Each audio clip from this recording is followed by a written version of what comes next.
Bonjour, my name is Marcellin Champagnat and I was born on the 20th of May, 1789 in a little French hamlet called La Rosey in France. Now this is the year the French Revolution began. I grew up on a small farm where I lived with my parents, Mary and Jean-Baptiste, my 4 brothers, 4 sisters and aunt. Now as soon as I became of age, I began school.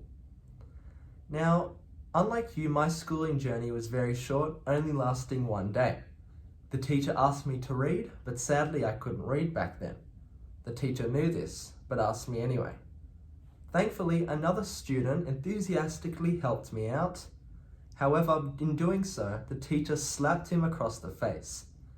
I was so scared and terrified that I ran away from school and never returned. When I was growing up, teachers were the lowest within society and education was not a priority. So I stayed home and looked after the sheep on our farm, and I even made money by selling them. Now, my mum and auntie tried so hard to get me back to school. But a thing you should know about me is that when I make up my mind about something, I follow through with it. So, instead, they taught me about God. Many priests were killed during the religious persecutions of the Revolution. The Archbishop of Lyons was anxious to find more vocations.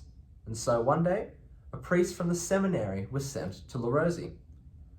In our times, it was normal for a priest to visit homes and search for potential new priests. One day, a priest visited our home. Being a priest sounded pretty good to me. I think my mum was surprised, to say the very least, although she encouraged me all the way. My father, however, did not agree with the idea and wanted me to stay and manage the farm. It was so difficult for me to decide what I wanted to do, and I was so scared about making a decision to enter the priesthood. I just felt so overwhelmed. But by the age of 24 years, I decided to enter the priesthood. One of my brothers offered to tutor me as I could not read still, and priests needed to read. However, unfortunately gave up on me a little while later as I was a very slow learner. So with no tutor, I had to find a way to educate myself. I worked hard and learnt how to read. I truly believe that I was called to God. I wanted to help my own faith and develop it. I wanted to serve others. I wanted to grow as a leader, and I wanted to belong to a community. And on July 22nd, 1816, I was ordained. There were 8 of us in total. The very next day, I went with 11 other priests, some just ordained like me, to a beautiful little chapel in a town called Fouviers.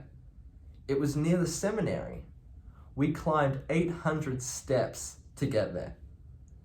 Now, an older experienced priest, Father Jean-Claude Corville, said Mass, and then all of us made a pledge to work on a project for Mary, Our Lady. We signed the pledge and left the paper under Mary's altar in the chapel. My first appointment as a priest was in a little town called Lavala. As part of my role, I was often required to visit the sick and dying, and it was not long after I arrived in Lavala that I was called to see a young boy who was very sick. He went by the name of Jean-Baptiste Montagnat, and he was only 17 years of age.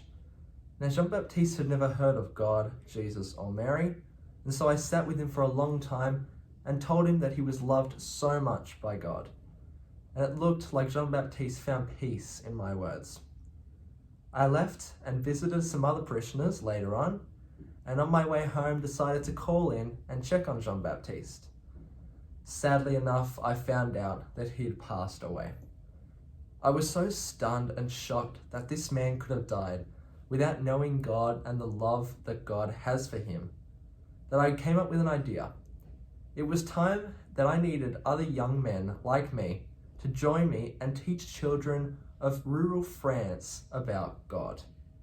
This was going to be my project for Mary, and my way of making Jesus known and loved by forming a group of brothers.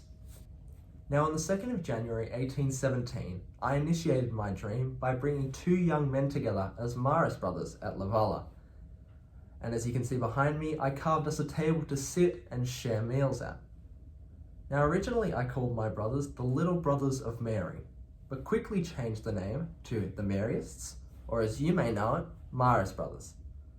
Now life wasn't easy for any of us, but I worked side by side with my brothers.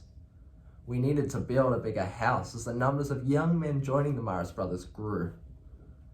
Together, the brothers helped me build the Hermitage in Saint-Chamond, not far from Laval. It was a large house with many rooms that have served us all well over the years. It sits on a beautiful river called the Guiers, and I love listening to it as it runs past my bedroom window, and it makes it easier to focus on my prayers, as you can see right here. Now I would often go and visit the various brother communities around the area. It's great hearing these passionate young brothers speak about how their faith and their students they were teaching in our schools were learning day by day. One day, myself and Brother Stanislaw went to visit a brothers community in the hills near the Hermitage.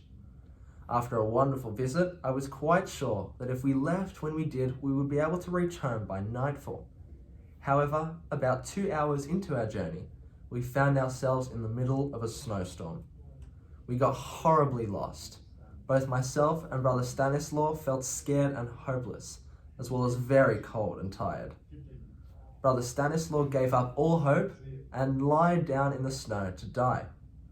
I begged him not to give up, and I asked him to pray with me a prayer to Mary, Jesus' mother, called the Memorare. After we finished praying to Mary, we noticed a light in the distance. It was a lamp from a farmer. The farmer had come outside to check on his animals in the barn. Now this was strange, as the farmer could have easily walked through the house into the barn, as this is how farmhouses were built in France. He did not need to come outside to enter the barn. And so, due to this, I knew it was Mary, Our Lady, providing us with protection after we prayed for her to help. She is indeed a good and loving mother. So, we rushed as quickly as we could to the farmer who was holding the lamp. He took us into his home and warmed us up by the fire. He gave us dinner and a bed for the night. Now, this event, Maris Brothers would call, is a miracle, as we were saved from certain death. Looking back, I feel like serving the community was always a huge part of the ministry I was involved with. We were making Jesus known and loved, but these experiences all had their challenges, as you've heard before. It requires not only dedication, but sacrifice. Service is a thing of patience, because at the end of the day, we are answering a call, God's call for us to serve. We've each been given a gift to answer God's call in a certain way. Mine was to form the Maris Brothers, and for that, I am ever grateful. Sadly, after a long illness, Father Marcellin Champagnat passed away on the 6th of June, 1840. This is the day that we celebrate our Founder Day, or Champagnat Day, the day Marcellin Champagnat entered into his heavenly home. His good works allowed the church to call him venerable. After this, a miracle was attributed to Marcellin, and he was beatified in 1955. Another miracle was also found to occur due to the intercession from Father Marcellin, and he was canonized as saint by Pope John Paul II in 1999.